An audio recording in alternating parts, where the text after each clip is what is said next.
नमस्कार मित्रांनो, Marathi news YouTube चॅनलमध्ये आपल्या सर्वांचं स्वागत आहे। सर्वप्रथम आपण यूट्यूब चॅनलवरती नवीन असाल तर चॅनलला सबस्क्राईब व बाजूच्या बेल आयकॉनला प्रेस करा।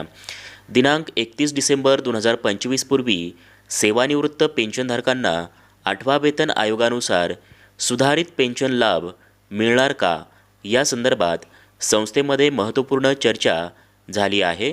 या संदर्भातील सविस्तर चर्चा या व्हिडिओच्या माध्यमातून पुढील प्रमाणे जाणून घेऊयात।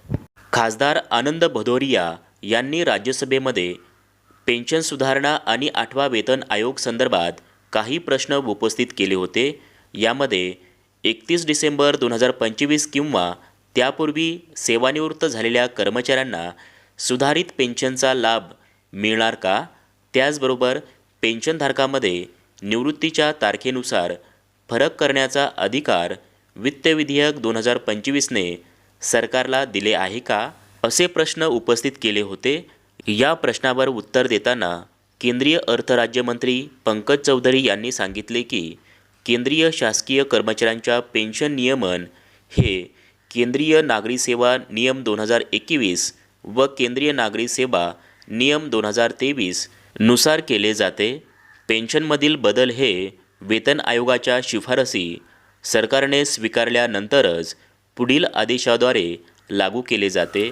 यामुळे वित्त विधेयकामुळे सदर पेन्शनमधील बदल आपोआप होत नसतात असे स्पष्ट केले आहे। त्याचबरोबर वित्त विधेयक 2025 मुळे पेन्शनधारकामध्ये फरक करता येतो का, या प्रश्नावर उत्तर देताना केंद्रीय अर्थ राज्यमंत्री पंकज चौधरी यांनी सांगितले की वित्त विधेयक 2025ने निवृत्तीच्या तारखेनुसार पेन्शनधारकामध्ये फरक करण्याचा कोणताही अधिकार सरकारला दिलेला नाही।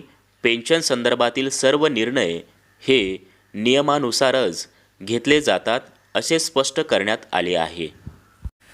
त्याचबरोबर दिनांक 31 डिसेंबर 2025 पूर्वी सेवानिवृत्त कर्मचाऱ्यांना सुधारित पेन्शनचा लाभ मिळणार का, या प्रश्नावर मंत्र्यांनी सांगितले की वेतन आयोगाच्या शिफारसी ह्या स्वीकारल्यानंतरच आणि नियमानुसारच त्या संदर्भात पेन्शन सुधारणा लागू केल्या जातात।